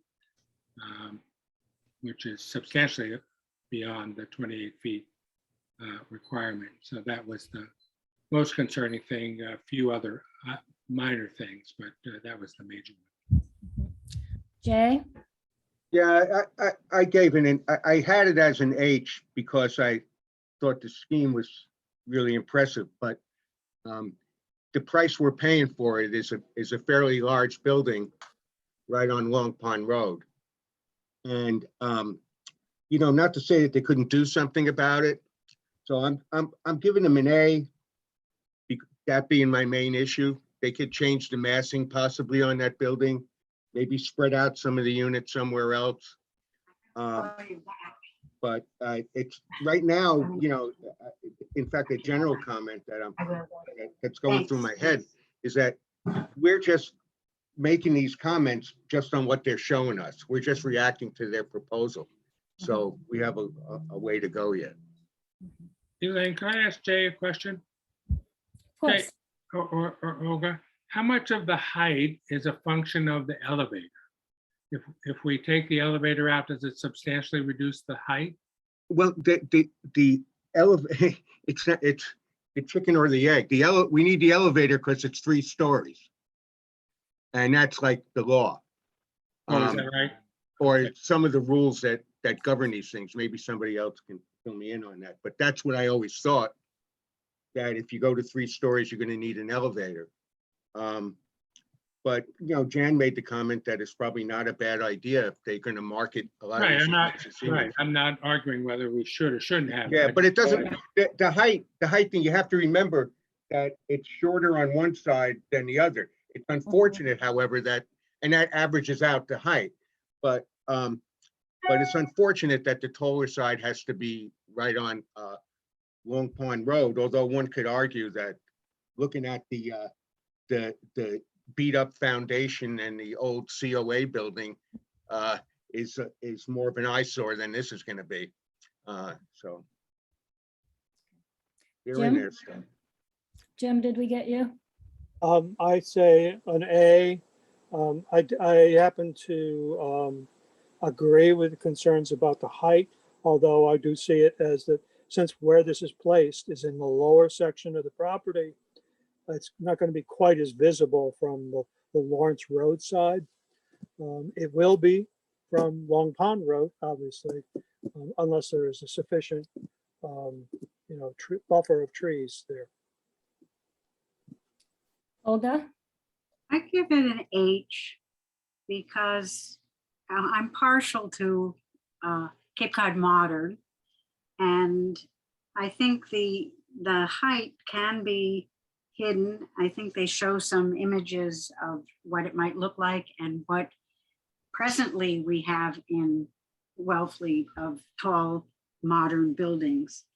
And I know that the central corridor is a departure from what you see in most of Wellfleet, but for this type of housing, especially if they're elderly and handicapped in this Right. building, it offers sociability. And I think the size of it makes for environmental credits because you don't have to have as many roofs and as many exterior walls. So it will really lower costs ultimately. Mhm. Oh, yeah. Okay, I give them an A. I love the design when I looked at it, and I think the big building is very handsome and attractive, but I am concerned about getting it approved. But I think it has a lot of good potential for Wellfleet. We've seen too many of our elderly people have to move out of town because there was no accessible place for them to live. And we have, I was at a meeting yesterday where Michelle Jurashevitz from Provincetown just redid the whole waiting list for all of Community Housing Resources properties. They had 206 people apply to be on the waiting list. 82% were single individuals. Hmm. We definitely have a need to house single individuals. And a lot of the people I know who have struggled to find apartments are single individuals and could potentially love the place. And my only concern is the acceptance of the building in Wellfleet. But I thought it was a really exciting design. But I am giving them an A because I'd like to take off that third story. Yeah. Harry? I gave them an H. I'm mindful of the building height and that it has the potential to be a lightning rod in the permitting process. I suspect, without being able to say to a certainty, that it is less massive than the building directly across the street from it, in the elementary school. And there are two other massive buildings on Lawrence Road, the police station and the fire station. But my analysis comes back to, if you want to get 46 units on this property, you either have to build up or you have to build out. So the choices are encroach on the buffer zone and aggravate the neighbors that way, build a tall building and potentially aggravate some people that way, or go from 46 units to 35 units and tell 11 families, we're sorry, but we don't have enough units. And I come down on the building it to 46 units. And if I've got to choose between the big buffer space and one tall building, I'm going to choose the one tall building. So I'm mindful of the issue. I'm concerned about it. I wish it wasn't as tall, but I think that that's a choice that's sort of forced on us by the other two factors. So I gave it an H. Could you review for me, Harry, what we have on that one?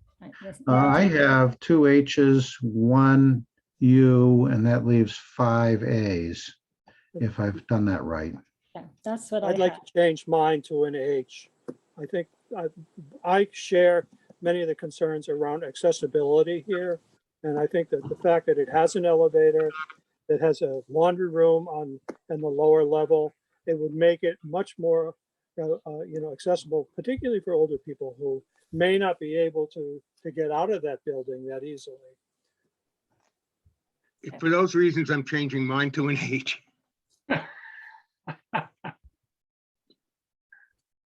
Okay, so basically, the 3 and 1, 3, 4. So that means I've got 2 U's and 6 A's and 22 H's for POA. And that fortunately adds up to 30, which is what it should add up to. And for Civico, I had 1 U, 29 A's. Is that right? And no, that doesn't add up right. Sorry, never mind. But when you have a moment, can you email us those things, Harry? Yeah. Or just take a moment now? and 9, let me know. 39. Yeah, that adds up to, yeah, that adds up to 40. I'm sorry, I'm correct there.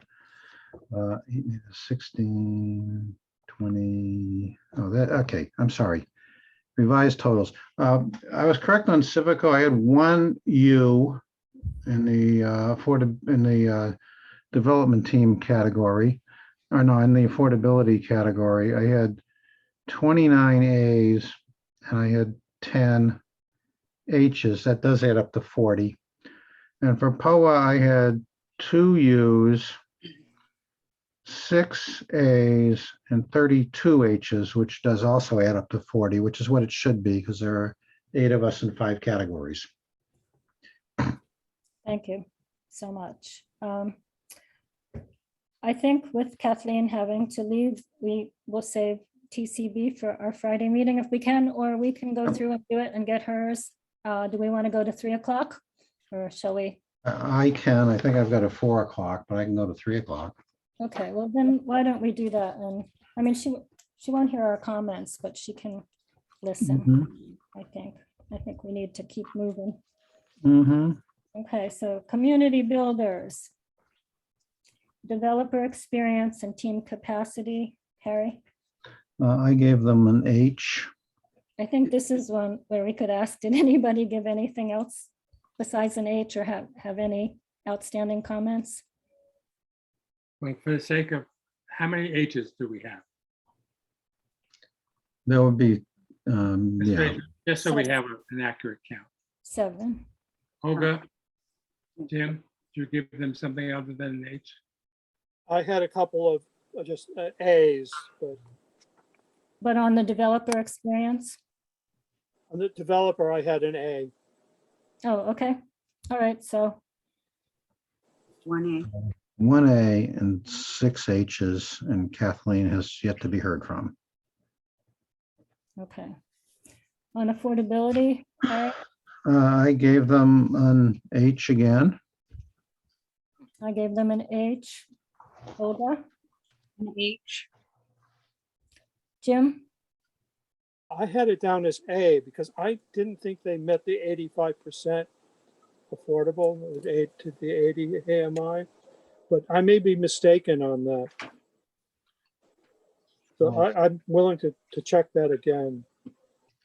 Yeah, I No, think they let's definitely. see, page 22. Let me just quickly. It's not. I'm sorry. Never mind.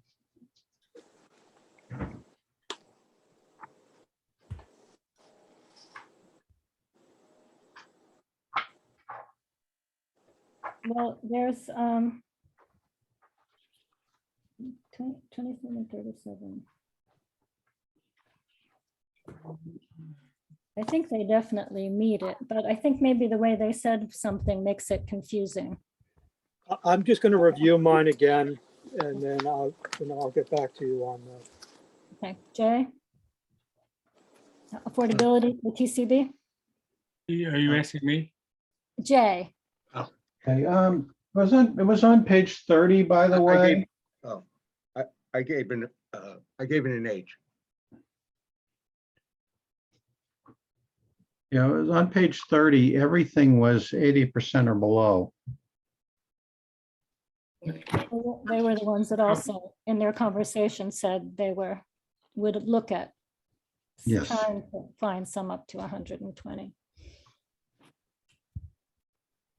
Okay, Gary H. and Jan?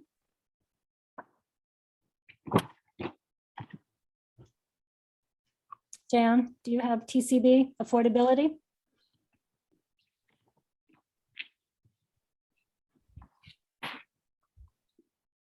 You're muted. We can't hear you. Sorry, didn't realize. A on that. Because I also thought they did not meet the other requirement. I'll look at it further. Mhm. Yeah, I'm pretty sure they do, but Yeah. we'll clarify that. Jim, it's actually on page 22 in TCB. Oh, yeah, you're right. I was looking at the wrong proposal. Sorry. Yeah, at the bottom. Okay, so really they have nothing over 80%. But they said when we talked with them, that they might raise it to 120. Might raise some to 120. I wrote that down and Yeah, They met- if I could elaborate, I think what we heard from them was that both them and POA, that depending upon the market study that they do, at Oh, the time at which they do it, will Okay. determine the upper limit. And okay. so the percentage may change. Okay, then I will change mine to H. Because of course that's true by the time this thing gets built. Okay, All right. Site design. Well, who did we miss? Did we I- miss You anybody? missed me, H. Oh, okay, sorry. That's okay. So do we have 7? Did everybody rate them H, or is Jim still on the fence? Well, I am trying to understand what it says there, but go ahead, put it down as an H. Okay. I don't want to force you in anything you don't want to do, Jim. Okay, for site design, Harry. Let me just look at my note. Walkway crosses tower access easement, adequate parking. They said, I think 1.1 spaces per unit. But their comment in the presentation was that, well, you got studio units that are going to be, single person, single car, or zero car, so they think it's adequate. So I gave them an H. I gave them an A. I just didn't feel the design had any oomph to it. I'm not sure a meandering country road is appropriate for that site. The one-way road was a problem. I like that they talked about preserving existing trees and using that as part of their sustainability thing, but I know that's really hard to do, but I hope everybody does that. But I just felt it was an A, not an H. Olga? They had low parking. But I also felt that it was a long walk from parking to their front doors respectively. Now I'm trying to find where but I don't know if people would agree with that. So here, I think if you've got to carry groceries from your car,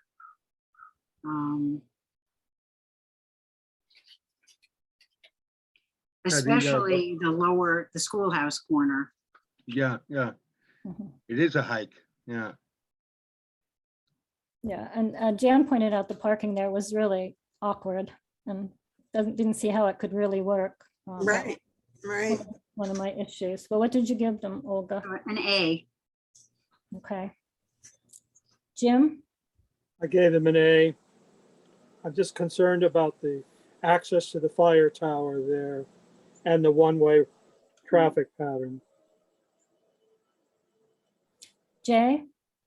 I gave him an A for a lot of the reasons that have been previously mentioned.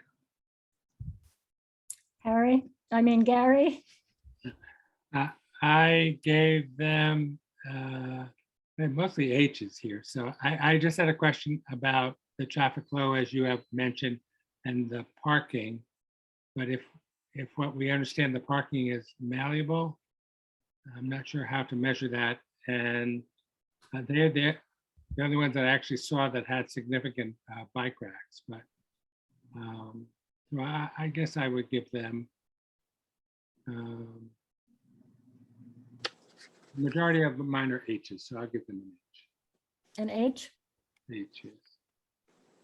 And Jan? I gave them an A. I don't like that there's no through traffic all the way around uniting this. And I also don't like so much the one big building that's 2.5 stories, but I don't dislike it as much as an. We did, Rebecca and I actually got a clarifying email PCB, that none of their buildings are over 28 feet. Who did you get that from, Elaine? From Lindsay Gale, the woman who started the presentation, that, you know, they thought they heard us saying in our discussion afterwards at our last meeting, that we thought that one of the buildings was over 28 feet. And she wrote to say, just to clarify, none of the buildings are over 28 feet. Wow. Okay, Some are so 3 stories on one side. It's getting up there. Now, they may still need zoning relief, even if it doesn't violate the height restriction, if it violates the more than 2 stories. Right. Yeah. Mm-hmm. I'll leave that for the ZBA to sort out. Mhm, yeah. And But so Jim, anyway, that's why I gave an A. okay, So that's 5 A's and 2 H's. okay. Well, it's 2:59. We can save the last 2 categories for Friday and then do all of, oh, and then we'll be done. Right. Wow. Did you want to power through them while Hmm? we're here discussing them? We only have 2 categories left. Do you think we could? Okay, if everybody's up for it, we can do that. Let's Right, I do it. don't- Okay, infrastructure and green design, Harry. That's, I think, an easy one. I gave them an H. I gave them an A. I know they did, they met all the qualifications. But I guess I felt when we saw Nokichoke, no solar, prime for solar. I guess I didn't feel that their commitment met the maximum. Could I ask a question about solar? Mhm. All of them said that the tenants pay their utilities. So if there's solar, does it reduce the cost of operation for the tenant, or does it provide a asset for the developer? You know, that's something that probably needs to be clarified, because one of the things we heard on a couple of site visits is the distinction between heating and cooling and what they referred to as plug loads. Right. So basically, the tenant was metered for anything that was plugged in, but not for heating and cooling. And then some other sites, I think, the tenant was metered for everything, but because heating and cooling have to be included in the rent, they were given an offset against their rent to cover that. So I think the answer is really unknown. Elaine, could we clarify that? Because I would say have material impact on the affordability for the tenant, if in fact it passed along to them. I'm not sure it does. Or I'm not sure how it does. Yeah, okay, we can kind of try to do that. And they did make some misstatements during their proposal about green energy and passive, and I felt that the fact that they didn't think our local builders could do it, I didn't like that comment. I resent that comment. And we have adopted the stretch energy code. So a lot of these energy efficiencies are going to be mandated for anybody who builds anything here. Right. They talked about buildability. That was the word they used. Yeah. That- Okay, that- Olga, infrastructure and green design. H. Jim, I did A. Jay, H. Gary, A. Jan. You're muted. We can't hear you. How does that keep happening? I don't know. I like their warm attics. They said that they blow in insulation and have nice warm attics. That sounded good to me. Anyway, H. Okay, 4 H's, 3 A's, no U's. okay. Building design, Jan, you want to start us off? Yeah, Oh.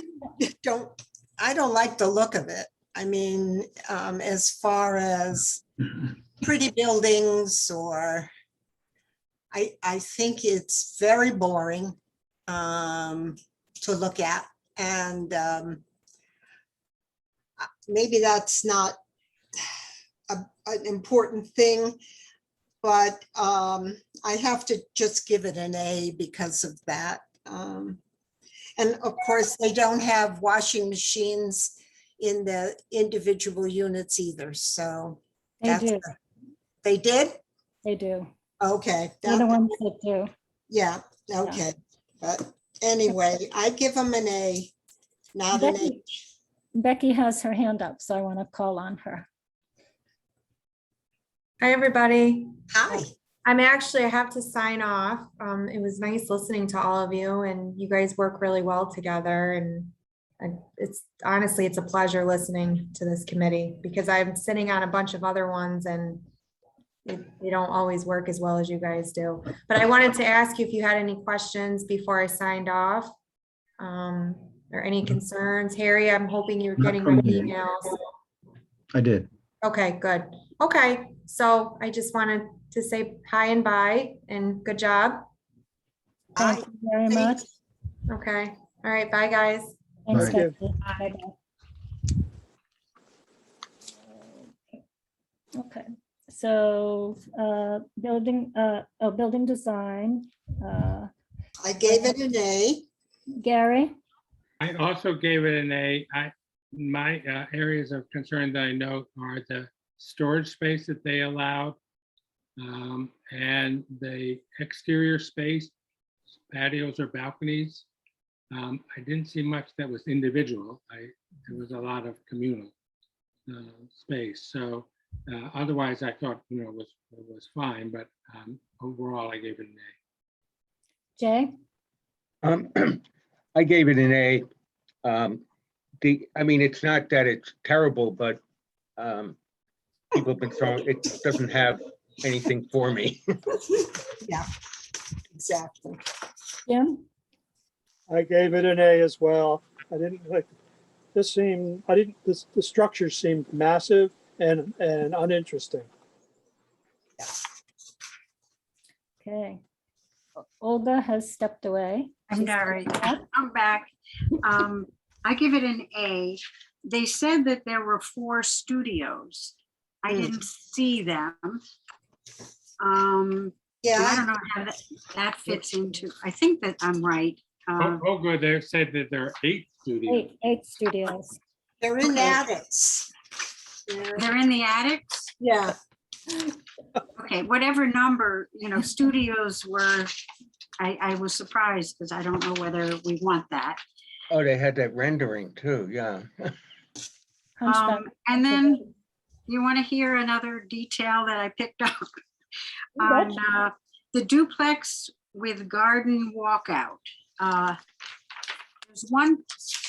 There's a plan that has an elevation and in the upper right corner, a cross section. Their site plan shows every roof being similar, symmetrical, and yet this bedroom is sticking out, and that's what makes a very high elevation on one side. And I only saw in a rendering one possibility that was a dormer, but everywhere else the roofs are the same. So I don't know what that's telling us. well, they dug out part of, I don't know, they don't have pages in the architecture part, but Right. one of the ones in the back, you can see where they dug out and they have I don't know how to say it, almost like a basement down here, and then they Yes. have this floor, and then they have the top floor. So they really have 3 floors, but this is in the down Right. of the property, that's how they've done it. And the section through, there's a section that shows just what you're saying. Uh-huh. But it doesn't really appear on the renderings except for one building. That one, yeah. But anyway, I find it just very massive and boring, even though the detailed elevation, the rendering of the elevation looks very traditional. Overall, it's a boring site plan. And well, and likewise, it's from the building design. What did you give them, Olga? So I gave them an A. Mhm. I gave them an A also. Agree with what everybody said so far. Terry? I guess I'm an easy grader. I gave them an H. I was less troubled by the exterior design, which probably reflects my lack of talent in that area more than anything else. I'm wondering if their renderings just aren't very accurate to what it might look like, because their presentation, but they showed a lot of buildings in Wellfleet that look just like that. But I think an individual building on a street amongst other kind of buildings that looks like that's fine. But when you put them all together, it's Yes. Yeah. Yes, There that's, are a lot of, circa 1860, 1865 Greek Revival buildings in Wellfleet that are similar to some of these designs. And I thought the architectural vision from the architect was really quite clearly expressed. So I don't know, I guess maybe I'm just too easy in that regard. Well, there was the beautiful line drawing of the Greek Revival facade, but I did not see that reflected in any of the buildings. So I was wondering where that had gone to. they had done lots and lots of research. I was very impressed with the quantity of, But what I've seen happen and I've seen it in some of the photographs that they showed, is Yeah. that they pay lip service to a Greek Revival design, but don't really spend the money on all the trim that would really require to do it properly. And I hate looking at these, at buildings that are detailed, just paying lip service to it. And that's what I fear with this developer. it's disappointing, especially in terms of Noquachoke, because I thought those buildings were tasteful and very nice. And the nice wide street between, and variety in colors and entrances and so forth. Everybody had a little patio and stuff. I thought that was a very attractive, for the most part, village. And I don't see any of that charm in this drawing. You know what, Jan, and maybe Yeah. they had a lot more property, Of course they did. Of course they did. so But it it's- allowed them, to Right. much more flexibility. Here Right. we have to deal with the confines of the, Right. They had 11 acres, she said. Right. And, so, but I'm just saying, I'm disappointed as I look at this. It's so massive, like Olga said, it's just, big buildings. Oh, Okay, so this is great. We've Well, gone through all. For the record, there were 15 As and 20 Hs and no Us there, and that adds up to 35, which in Kathleen's absence is what it's supposed to. Mhm, right. I can send this breakdown out to people if they'd like. thank you. That would be helpful. Yes, Super. yes. Yeah, Appreciate it. thank you for being so. Should I wait until Kathleen weighs in so I don't prejudice her thoughts? Yeah, Yeah, Maybe, yeah, maybe. yeah, good Okay, idea. we'll do it. I'll do it on Friday after she's had a chance to weigh in. Exactly. So on Friday, we're meeting at 11. We'll let Kathleen finish up. We may have a few more reports from references. Becky contacted Dave Formato from the company that did the wastewater study with Bowler from on-site. And he is very willing to help and talk with abutters if we need that, and come to one of our meetings. So potentially he might be able to come on Friday just to talk a little bit more about the whole process and some of the concerns we've heard. One of the abutters said, well, if one abutter gets information, can we all get it? So I would just love to hear from the fire chief or the police chief, just a brief, not analyze anything necessarily, but just see if something shoots out at them that looks wrong, that, you know, just that one thing that would hurt our project. I think we should know that before we decide. I think before you got on today, Jan, we did get a short statement from both of them. I missed it. It's an email. I'll send it to everybody. Thank you. Sorry. Yeah, they don't have any giant size concerns at this point. They're expecting it'll be more into the nitty gritty with the. Okay, that's fine. That's all I meant with those big. And the other little thing is, I noticed when I came on finally that it said 9 a.m. I hope that's not going to bite us. We did the right thing. We did the right thing. So I'm sorry. Yeah. we're not going to let it bite us, but I've noticed that on a lot of meetings. Yeah, wrong time or something. There's a difference between what they put on the calendar and when you get an invite. And I don't know how to get that to coordinate. Yeah.